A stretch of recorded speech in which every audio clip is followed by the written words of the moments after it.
राजकुमार पांडे अपने लोकवार्ता चैनल के माध्यम से आज हम लोग बात करेंगे।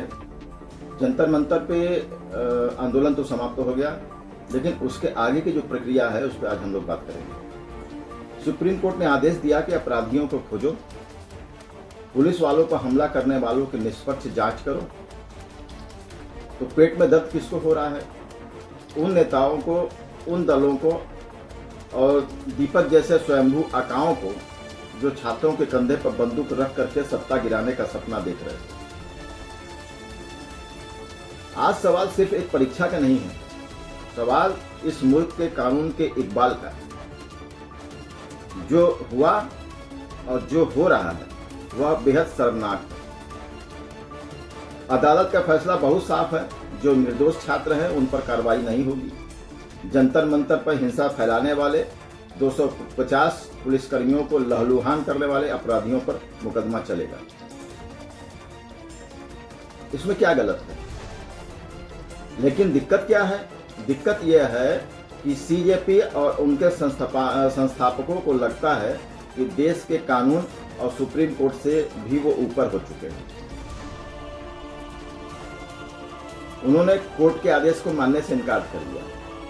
जब उपद्रव हो रहा था तब यही लोग छाती ठोक कर कह रहे थे, यह हरकत हमारे छात्रों की नहीं है, यह तो बीजेपी के घुसाए हुए गुंडे हैं।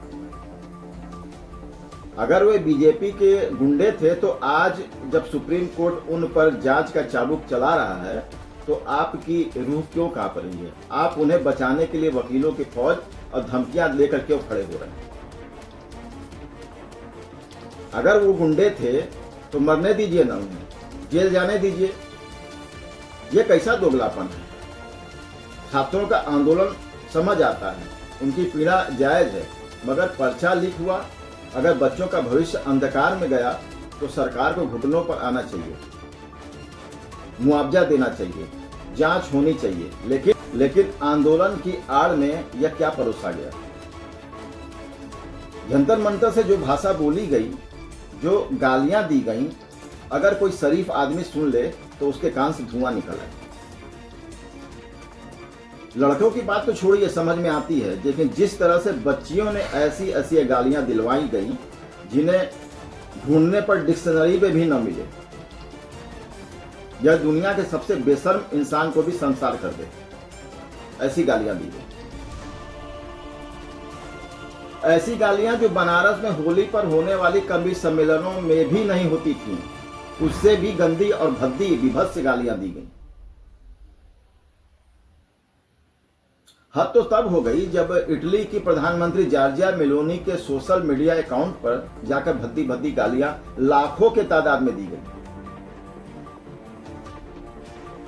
मेलोनी का भारत के इस लफड़े से क्या लेना देना? क्या मेलोनी ने जंतर मंतर पर आकर पर्चा लीक कराया था? क्या वे नीट की परीक्षा में बैठी थी?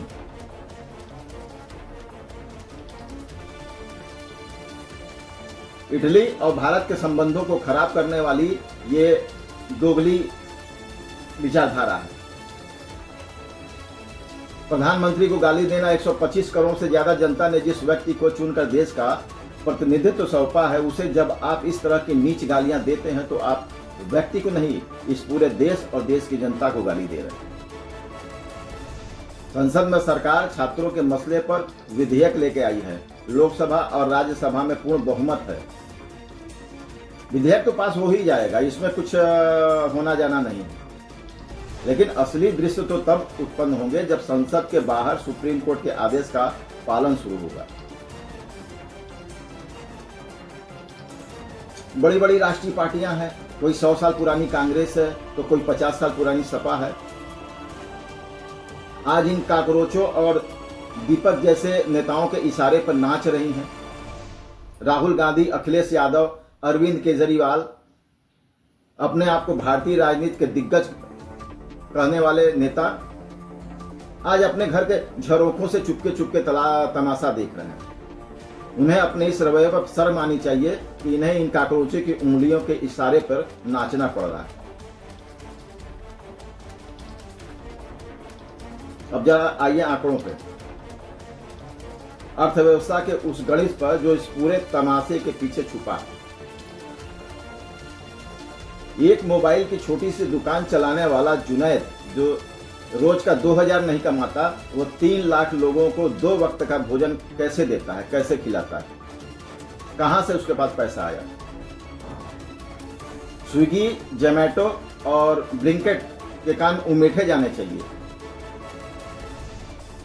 सरकार को पूरी जानकारी निकालनी चाहिए कि इतने बड़े पैमाने पर ऑर्डर कहां से आ रहे थे, किन जगहों से बुकिंग हो रही थी और बिल कौन भर रहा था। वह बॉलीवुड के खैरखा फिल्म स्टार जो इसमें पार्टिसिपेट करने आए थे, सरकार उन्हें भी टारगेट पर ले पता लगाने का प्रयास करे कि उनका मकसद क्या था। क्या वह छात्रों के दर्द से दुखी थे या सिर्फ अपनी ढलती टीआरपी चमकाने के चक्कर में यहां पहुंचे थे? हम यह कतई नहीं भूल सकते कि इस पूरे नाटक में असली नुकसान किसका हुआ है। हम मानते हैं कि वो मासूम छात्र जिनके साथ अन्याय हुआ, जिन बच्चों ने आत्महत्या की, उनके परिवारों को तुरंत मुआवजा दिया जाना चाहिए। उनके परिवार के लोगों को नौकरी दी जानी चाहिए और जो हर संभव जो सहायता हो वो सरकार दे। लेकिन 250 पुलिसकर्मी जो इस आंदोलन में घायल हुए, जिनकी निष्पक्ष जांच भी वो भी होनी चाहिए। हमला करने वाले छात्र थे या अपराधी थे या गुंडे थे, कहां से वो आए थे, इसकी भी जांच होनी चाहिए। लाठीचार्ज या गोली चलाने का आदेश किसने दिया, इसका पता लगाकर कार्रवाई नहीं की जा रही। क्या ये जंतर मंतर पर दोबारा गद्दे और मसलन बिछाकर देश की जनता को और सुप्रीम कोर्ट को डराने की नई परंपरा शुरू हुई है? क्या कांग्रेस पार्टी सरकार और सुप्रीम कोर्ट से ऊपर हो गई है? जंतर मंतर पर कांग्रेस जनता पार्टी का आंदोलन समाप्त होने के बाद पार्टी प्रमुख अभिजीत दीपके और उनके सहयोगी द्वारा वरिष्ठ अधिवक्ता कपिल सिब्बल से मुलाकात करने का मुख्य कारण क्या था? प्रदर्शनकारी छात्रों पर हो रही पुलिसिया कार्रवाई के खिलाफ कानूनी सुरक्षा हासिल करना। छात्रों के खिलाफ एफआईआर और कार्रवाई जो हुई, आंदोलन खत्म होने के बाद कई राज्यों जैसे बिहार, असम और पश्चिम बंगाल में प्रदर्शनकारी छात्रों और कार्यकर्ताओं के खिलाफ पुलिस मामले एफआईआर दर्ज होने और गिरफ्तारियों की शिकायतें सामने आई। कपिल सिब्बल ने यह कानूनी परामर्श या मदद अपनी व्यावसायिक फीस के लिए नहीं, बल्कि मुफ्त कानूनी सहायता के लिए रूप में दी है। 1 करोड़ का लीगल एड सिब्बल ने फर्जी मामलों का सामना कर रहे छात्रों की मदद के लिए की। 1 करोड़ रुपए की कानूनी सहायता फंड की घोषणा की गई। देश के वकीलों से भी छात्रों को निःशुल्क सहायता देने की अपील की गई। ये अपील जिला स्तरीय लीगल नेटवर्क और वेबसाइट सिब्बल और सीजेपी ने मिलकर एक कानूनी ढांचा और वेबसाइट बनाने की घोषणा की, ताकि प्रभावित छात्र आसानी से वकीलों से जुड़ सकें और कोर्ट में उनका बचाव किया जा सके। कपिल सिब्बल से मुलाकात व्यावसायिक फीस देकर सलाह लेने के लिए नहीं, बल्कि आंदोलनकारियों को कानूनी सुरक्षा और मजबूत लीगल बैकअप दिलाने के उद्देश्य से हुई।